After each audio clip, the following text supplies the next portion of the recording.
and particularly reference to the Commissioner of Police and the CSP, Mustafa. I tell you, without this current FCT command, some of us would have abandoned our home by now.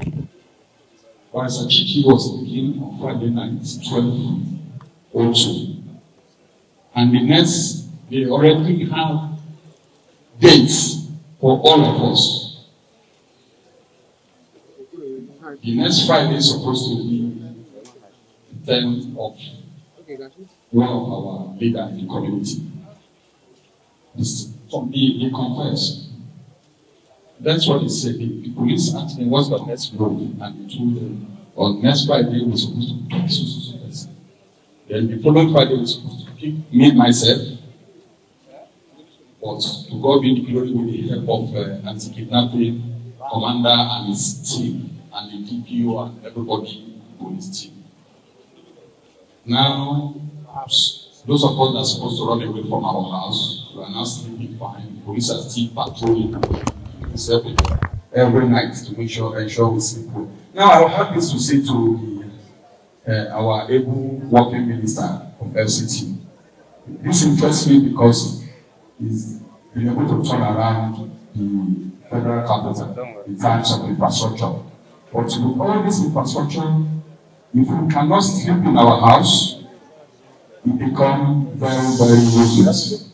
So we want to beg him to give the Nigerian police, especially the FCT command, not the big men of police, the FCT command, the gadgets and equipment they need. These guys can do it. Imagine in the past 2 months, they've cracked down in more than 20 kidnapping. And I also want to raise the attention of the police to the hill, this hill between Karo and Kosapre. That hill go down to Kalishia, they know it. We should do something about it because that has been the track of these criminals. May God bless Nigerian police. May God bless everybody. My name is Mr. Sonny Namadi. I'm a resident in Karo. So on the 17th September 2025, around 10:30 p.m., I was kidnapped by some kidnappers. When I came back to my house, I opened the gates. I want to enter my house. One of them just come and grab me. And in the initial stage, I was thinking he was the only person. So before I realized, I saw 3 of them with guns. They were just spraying their guns periodically on the air. So that's how they took me. I lied down. They threw my shirts with their knife. They used their shirts to tie my hands at the back. They drove me to the bush. We worked for like 5 hours. They took me to one cave. As from that moment, they were just communicating with my family. They requested for 50 million. So at the process, that's yesterday on Thursday. Since when we entered the cave on Wednesday, we could not even go out. So that yesterday in the evening, we were just lying down. 2 of them were sleeping. Then the 3 of us were not sleeping. We had a sound, which is a sound of bomb. Boom. We had another one. Boom. So we had the voice of people advancing to our place, which are the Nigerian police, the military personnel, and the DSS and vigilante. So they were just approaching. So they were just scared. They even forgot that they kidnapped me. So they were looking for an exit. So like I've said, it's a tunnel. So they just moved towards the exit of the tunnel. And when I understand all of them, they left only me inside the cave. Me too, I followed their back. But I did not go into the tunnel. I just moved up. So I saw the Nigerian police. The first person I see was the one leading the team, which is CSP. So he was the first person I saw. He was asking me because some of them, they cooked their guns like they want to shoot me. As he ordered his voice, stop, stop, stop, stop. He came to me, he was asking me, am I the person working as he interrogated me for some time, just 2 minutes, so he understand the person I am. So he asked me some questions, which I told him. He just moved inside the tunnel. Still, before I even know, already he coordinated his boys round the cave. So as he was talking to me, his boys were firing them at the back. He forced them to come back through the front again. He himself, he took his machine gun. He was the one that was even firing with them. So that was what happened. At the end, they killed the 3 kidnappers. All of them were dead. So that was how the Nigerian police did this rescue team that rescued me. I have an experience yesterday, and I want to say this thing to the media. I believe if there is a maximum cooperation given to these our policemen, they can do more. They can do more. So, and information sharing is good because they conduct the thing. I don't even know what to say. It's God that brought them to me. I don't know that they have been tracking, they have been working. We just saw them there. Because where they took me, I worked for like 5 hours. If you see me, I was limping. But the policemen, with the soldiers and other sister agencies, they were there. I believe, even though when they want to enter the tunnel, it was the policemen that lead the team.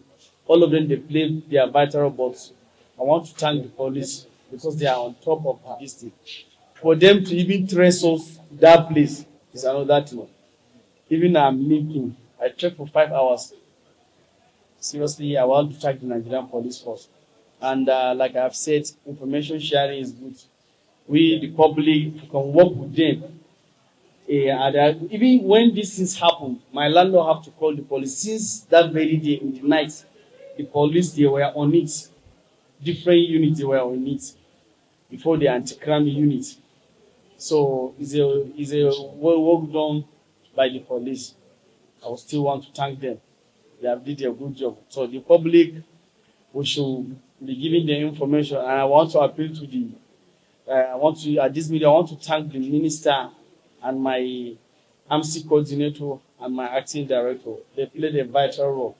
Because I've been in contact with the police to make sure I'm rescued safely, which, as you can see, I'm okay now. Thank you very much. Thank you very much, Nayo, for this. Yes. Can you mention your name again and where it happened? My name is Nafi Idris, and I was kidnapped in my house in Karo. Yes, Karo. Around 10:30 p.m. in the night.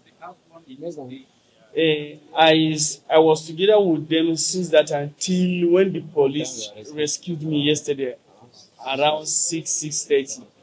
Because they even spent like 40 minutes, they were just firing with them before they finished them. So they were 4. So what happened is that they were 4 plus me 5. Then before the police came, one of them said he would be going out. That was the first time somebody was even going out. Because since when we entered that place, nobody has ever went out. Because farmers, we have been hearing voice of farmers, and they don't want anybody to know that we are inside. So he just went out because some of the money they collect from me and this in my pocket, it is waste because all this will fall on us. So they just went and spread the money on the ground like this. So I believe it was that time when he had this bomb, or he saw the security personnel coming, that he just run. So, but we could not trace him. So He has been kidnapped and is under their custody. They spent another 10 minutes and called me back that they are demanding a ransom of 50 million and no less. So, as God will have it, DPO was pumped on ground. And as early as 6 a.m., I also had to go to the police station. I interacted with the DPO. He gave his word and assurances that they are going to make progress. In that light, the anti-kidnapping squad came in. They also reached out to me. While negotiating with the kidnapper, I was also briefing the police authority on the progress we are making. And they kept assuring me that they are going to get them. They promised that I mean, they asked me to bring the ransom by 6 p.m. And then I communicated with DPO, and the DPO was reaching out to the leader of the anti-kidnapping squad. And they assured that before start 6 p.m., they are going to get them. And behold, 15 minutes to 6, I was called that he had been rescued. Honestly, I have never been happy in my life. I have never been agitated. I have never imagined how professional the Nigerian police are until yesterday. I know they can do more because they have done what I have not seen in movies. Please, I am using this avenue to implore the Honourable Minister, who is doing very well, to do more for Nigerian police. Anti-narcotic operation. In the month under review, 11 notorious drug dealers were arrested. 68 bags of cannabis, which have been confirmed for our test, have been recovered. That particular operation was carried out by 5 motorized teams from one of our tactical teams in collaboration with the local vigilantes and other sister security agencies. The evidence is right behind them there. The rescue operation on the 15th of September 2025 at about 21:15 hours, that's 9:15 p.m. Woodlands attacked Tobi and Kwaduma community, the village behind Musape, attempted to kidnap 2 females. We promptly responded to the situation in an operation personally led by Commissioner of Police, in company of Deputy Commissioner of Police Operation Commander Harris. Intelligence was gathered on this group. Unfortunately for them, they came back on 17 September, having failed in the first attempt. The hoodlum attacked and kidnapped the residents of Karo.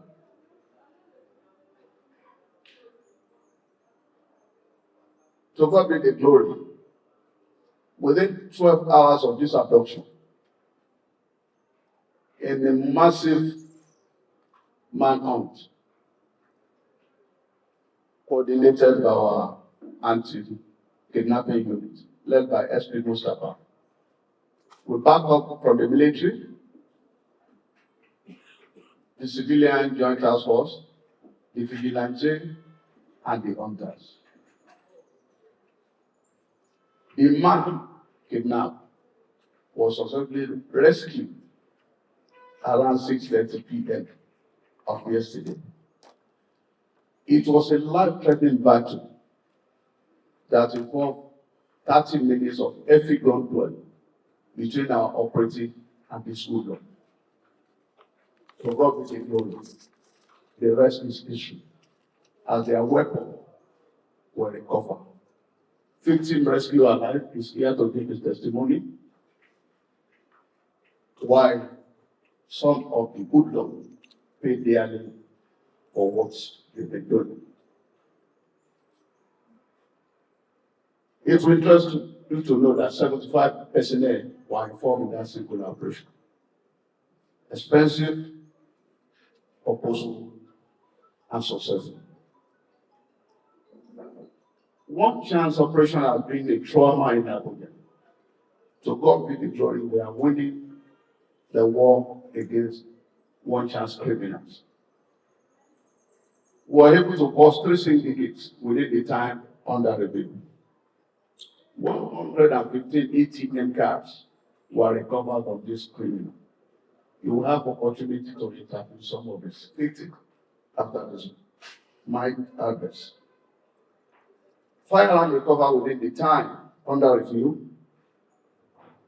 7 on display there, including 1 locally made pistol, 5 magazines, and 20 live ammunition.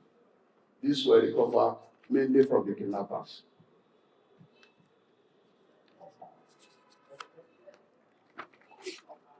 Within the same period, a total of 80 vehicles were recovered, including 2 80-tire trucks.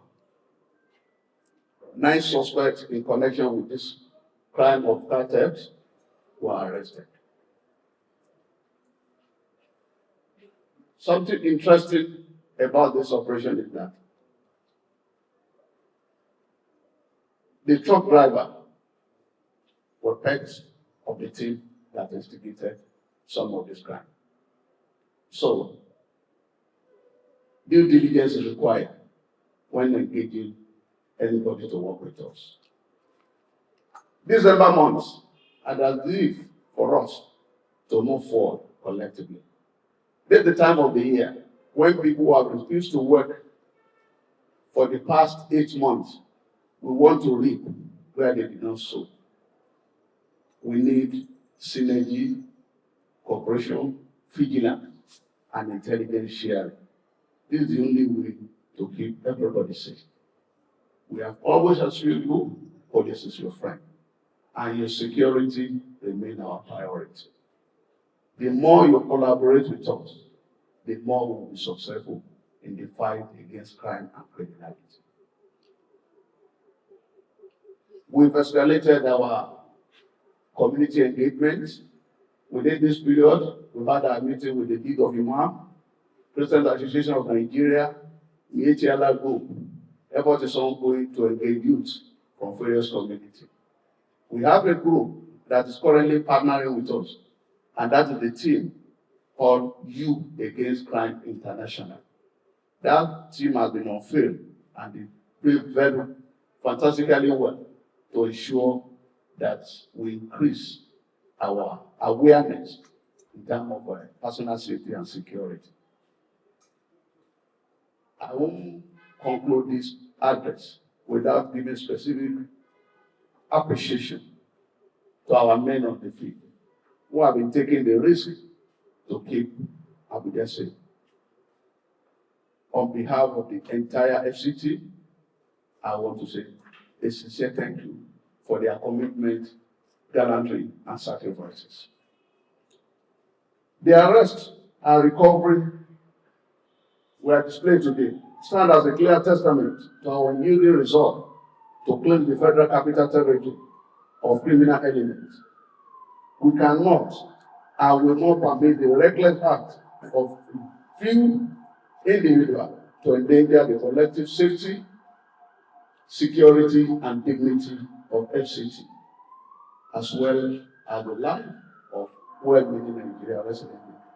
I want to assure you that the command will not relent. Our operation against funders and other categories of criminals will be pursued with even greater intensity until every community within the FCT is safe, secure, and thriving. We cannot be clamoring for development without security. We hold you this responsibility, and together we are going to discharge it. With the support of the public, we continue to build a safer and more secure FCT for all to be. Thank you and God bless you.